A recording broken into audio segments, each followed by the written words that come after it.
प्रेम से बोलिए प्रिय भक्तगणों, श्री सूर्यदेव महाराज की जय। श्रोताओं, आज आषाढ़ मास का रविवार है। रविवार का दिन भगवान सूर्यदेव को समर्पित होता है। आज के दिन जो साधक सच्ची श्रद्धा के साथ रविवार की व्रत कथा का श्रवण रसपान करते हैं, उनके सभी मनोरथ शीघ्र ही पूर्ण होते हैं और साथ ही भगवान सूर्यदेव की कृपा से उनका भाग्य चमक उठता है। तो आइए ध्यान लगाकर रसपान करेंगे आषाढ़ मास में रविवार की पावन एवं पुण्य फलदायी व्रत कथा, यानी कि पुण्य फल देने वाली व्रत कथा, जिसके रसपान से साधक को सभी मनोरथ हासिल हो जाते हैं, सभी मनचाही मनोकामना पूर्ण होती है। तो आइए विलंब ना करते हुए रसपान करते हैं भगवान सूर्यदेव की, सूर्य नारायण भगवान की पौराणिक एवं पुण्य फलदायी व्रत कथा। द्वापर युग की बात है। भगवान श्री कृष्ण एक बार अपनी बुआ कुंती के आश्रम काम्य वन में पहुँचे। उस समय पांडव लोग वनवास कर रहे थे। भगवान श्री कृष्ण ने कहा, बुआ जी, मैं तुम्हें वनवासी वेश में देखकर दुखी हो जाता हूँ। मुझे सदैव इस बात की चिंता लगी रहती है कि पता नहीं अब दुष्ट दुर्योधन का प्रहार तुम्हारे ऊपर हो जाए। अतएव इस विपत्ति से छुटकारा पाने के लिए तुम भगवान सूर्य नारायण की आराधना करो। भगवान सूर्य ही सब जीवों के नियंता और प्राण हैं। उनके तेज से ही जीवों का उद्धार होता है। भगवान श्री कृष्ण ने बतलाया कि एक बार शंकर जी से पार्वती जी ने कुछ पूछा था, उसे मैं तुमसे बतला रहा हूँ। शिव जी ने पार्वती जी से कहा, यदि तुम इस बात की जानकारी प्राप्त करना चाहती हो तो मथुरापुरी में जाओ। यहाँ सूर्यपुत्री यमुना जी की धारा प्रवाहित होती है। यमुना के तट पर ऋषि महर्षि मुनि आदि निरंतर तपस्यारत रहते हैं। भगवान रुद्र की आज्ञा से पार्वती जी कालिंदी यमुना के तट को चल पड़ी। कुछ ही दूर जाने पर उन्हें रास्ते में रोती बिलखती एक स्त्री दिखी। उसने बतलाया कि उसका नाम कुसुमवती है और उसका निवास कुसुमावर वन के बीच में है। संतानहीन होने के कारण उसके पति वसंत ने उसे त्याग दिया है और इस प्रकार वह निराश्रिता हो गई है। पार्वती जी उस स्त्री को साथ ले आगे चली कि उन्हें रोती हुई एक दूसरी स्त्री मिली। उसने बतलाया कि मेरा नाम गंगा है। मेरे पति महाराज शांतनु ने पुत्रों के जीवित न रहने के कारण मुझे अपमानित किया, जिससे मैं दुखी होकर घर चली आई हूँ। इसी प्रकार थोड़ी दूर जाने पर मधुवन में माधवी नाम की एक स्त्री और मिली, जो पति के वैभव का नाश होने के कारण घर से निकाल दी गई। इसके अनंतर आगे जाने पर कुमुद वन में कुमुदा नाम की स्त्री से भेंट हुई, जिसके पति को राजा ने बंदी बना लिया था और वह व्याकुल होकर विलाप कर रही थी। उन सभी स्त्रियों को साथ लेकर पार्वती जी यमुना तट पर जा पहुंची। उस तट पर पूजनोत्सव देखकर पार्वती जी ने ऋषि पत्नियों से पूछा कि यह किस देव की आराधना हो रही है, इस पूजन का विधान फल क्या है। उनकी बात सुनकर एक ऋषि पत्नी ने कहा, यह जगत पिता सूर्य नारायण का व्रत है और सभी मनोरथ को पूर्ण करने वाला है।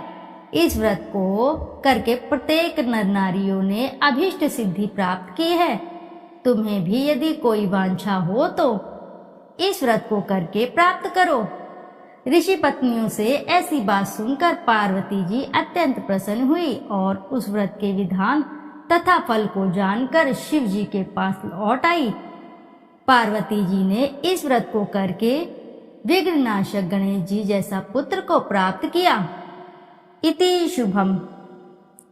जोर से बोलिए प्रिय भक्तगणों, जय सूर्य नारायण भगवान की। प्राचीन काल में एक बुढ़िया रहती थी। वह नियमित रूप से रविवार का व्रत करती। रविवार के दिन सूर्योदय से पहले उठकर बुढ़िया स्नान आदि से निवृत्त होकर आंगन को गोबर से लीप कर स्वच्छ करती।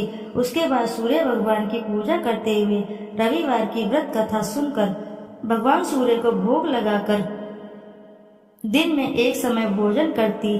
सूर्य भगवान की अनुकंपा से बुढ़िया को किसी प्रकार की चिंता व कष्ट नहीं था।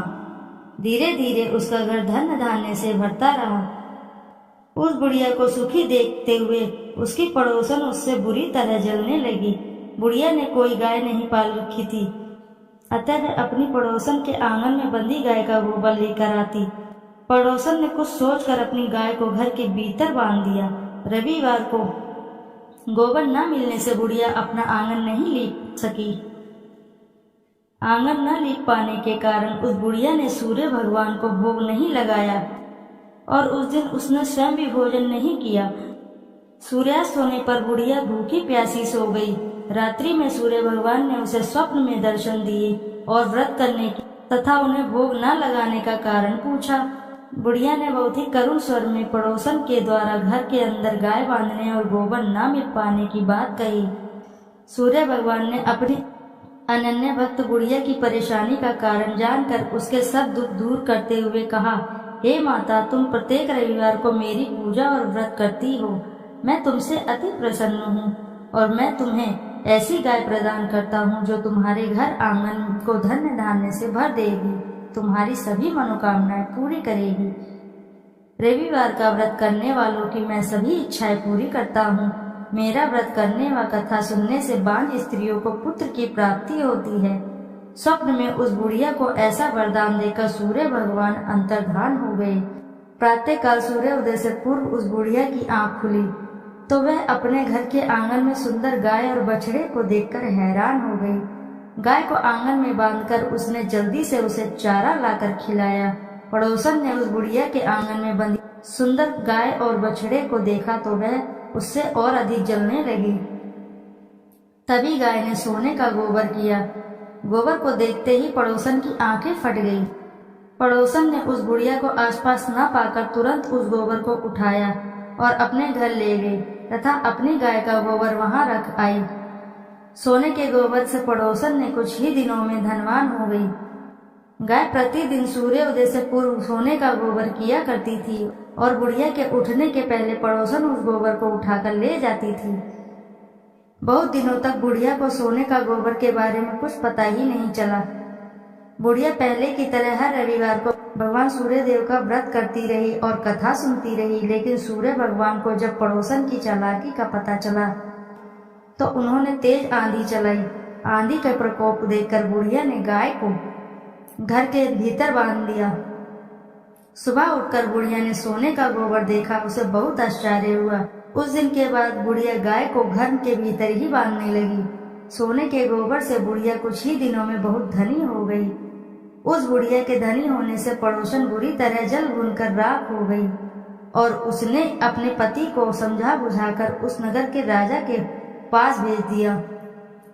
राजा को जब बुढ़िया के पास सोने के गोबर देने वाली गाय के बारे में पता चला तो उसने अपने सैनिक भेजकर बुढ़िया की गाय लाने का आदेश दिया। सैनिक उस बुढ़िया के घर पहुंचे।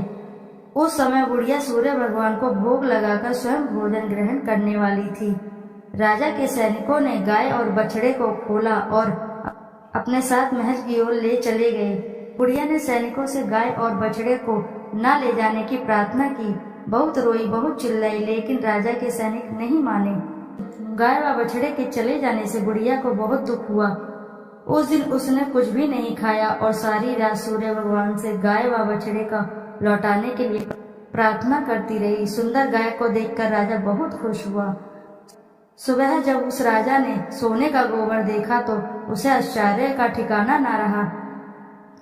उधर सूर्य भगवान को उस भूखी प्यासी बुढ़िया को इस तरह प्रार्थना करते देख उस पर बहुत करुणा आई। उसी रात सूर्य भगवान ने राजा को स्वप्न में कहा, राजन, बुढ़िया की गाय व बछड़ा तुरंत लौटा दो, नहीं तो तुम पर विपत्तियों का पहाड़ टूट पड़ेगा, तुम्हारा महल नष्ट हो जाएगा।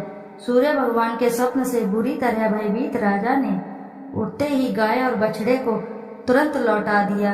राजा ने बहुत सा धन देकर बुढ़िया से अपनी गलती की क्षमा मांगी। राजा ने पड़ोसन और उसके पति को उनकी इस दुष्टता के लिए दंड भी दिया। फिर राजा ने पूरे राज्य में घोषणा कराई कि सभी स्त्री पुरुष रविवार का व्रत किया करें। रविवार का व्रत करने से सभी लोगों के घर धन्य धान्य से भर गए, चारों ओर खुशहाली छा गई, सभी लोगों के शारीरिक कष्ट दूर हो गए। राज्य में सभी स्त्री पुरुष सुखी रहने लगे और सुखी जीवन यापन करने लगे। बोले सूर्य देव की जय। आइए अब करते हैं सूर्य चालीसा। दोहा। संत शरण पदम कंजयुत महीधारी, शीश नवाय सूरज चालीसा लिखो, मोकम हो सहाय। जयति जयति सूर्य भवाना, तब महिमा श्रुति वेद बखाना। सब सुख खानी भगति तब स्वामी, प्रणतारती उर अंतरयामी। अद्भुत ज्योति कला छवि भारी, तीन लोक से शोभा न्यारी। युग सहस्त्र योजन परवासा, अतुल तेज बल अतुल प्रकाशा। कुंडल ललित हार गल राजे, शोभा निरखी मदन मन लाजे। श्वेत पदम अरु चक्रही धारे, सकल जीव को तुम रखवारे। उदय भय त्रिभुवन तम भागे, तजी निद्रा सब जीव ही जागे। नित्य कर्म सब लोगन करी, निज निज धर्म कर्म अनुसर ही। कहीं वेद तव द्वादश नामा, अखिल लोक सब पूरन कामा। रवि आदित्य दिनेश दिवाकर, हरत सकल श्रम जीव चराचर। उद्यम सर्वस नाम है राजे, जेहि के तन अतुलित दुति छाजे। वेगवान वाहन तव नाथा, ब्रह्मन करे नित प्रभु के साथा। अदर अमर जीते नहीं कोई, सिंधु मथे उत्पत्ति भई सोही। तब सुत कर्म महाबलवाना, समर जितेऊ अगणित भटनाना। ते ही सम नहीं जग में को दानी, जासो कीर्ति सब जगत बखानी। कश्यप पुत्र गरुण के भाई, अरुण नाम साथी कहाई। समय पाई जब राहु ग्रासे, त्रिभुवन में तब तम अति भासे। ग्रहण पर्व पंडित सब कहीं, मोक्ष हेतु सादर नर करहीं। स्नान दान अरु व्रत अचारा, करहिं यत्न जेहि हो उदारा। एहि कर महिमा वेद पुराना, विविध भांति सब ग्रंथ बखाना। उदय अस्त लो तुम्हरो राजा, करत सदा भक्तन को काजा। जो नर ध्यान तुम्हारो लावे, मन वांछित फल निश्चय पावे। धनी धनी महिमा तुमरो नाथा, नमत जीव सब धरी महिमा था। पढ़े सुने जो सूर्य चालीसा, वाको होत सकल अग खीसा। खग मृग जीव जंतु नर नागा, मेघ झरत कुसुमित वन बागा। वृक्ष लतादिक तब अधीना, जीमी जल पाई सुखी हो मीना। कुष्ठ ग्रस्त रह जो नर कोई, ध्यान धरे ताकर दुख खोई। लवण रहित व्रत रवि को करही, वाको दुख पावक माज रही। भूमि शयन प्रभु पद चित लावे, वर्ष एक एहि भांति बितावे। पाठ करे नित सूर्य पुराना, करी पूजा धरे उर ध्याना। व्रत पूरा करी होम करावे, दान दे अरुण विप्र जिमावे। हवन भस्म मर्दे सब अंगा, ताको दुख निश्चय हो भंगा। मधु अमीश रवि दिन कर पाना, रोगी सात जन्म परमाना। जन्म जन्म महा धन दुख पावे, रौख नरक अंत में आवे। तैल मास मधु नारी जो त्यागहीं, वाको दुख व्याधि सब भागहीं। पाठ करे गृह पीड़ा नाशे, मोक्ष ज्ञान बहुविधि उद्भासे। पूजन बंध्य करे जो कोई, पुत्रवती निश्चय सो होई। नेत्रहीन जो प्रभु चित लावहीं, दिव्य दृष्टि निश्चय सो पावहीं। विद्या धन बल जो नर चहहीं, सो सब भांति सकल सुख लयहीं। जो ये चरित सूर्य को गावे, अंत समय तब धाम सिधावे। श्रद्धा भक्ति धारी ही ये पाठ करे मन लाए, सुख संपत्ति बहु भोग करी, सो तब धाम सिधाए। संत शरण को तनय हूँ, शिवदत्त मिश्र सुनाम। देवरिया मंडल बसूं, धाम मझौली ग्राम। सूर्य चालीसा रचेऊ, तुम्हारो है आधार। भाद्र मास की पूर्णिमा, करहूं कृपा दतार। प्रिय भक्तगणों, प्रेम से बोलिए जय सूर्य नारायण की। श्रोताओं, यदि आपको कथा अच्छी लगी है तो वीडियो जरूर लाइक करें, साथ ही चैनल को सब्सक्राइब करें और एक बार अपनी सच्ची श्रद्धा के साथ कमेंट बॉक्स में जरूर लिखें जय सूर्य भगवान की। फिर मिलते हैं आपसे ऐसी किसी नई कथा कहानी में। जब तक के लिए नमस्कार श्रोताओं।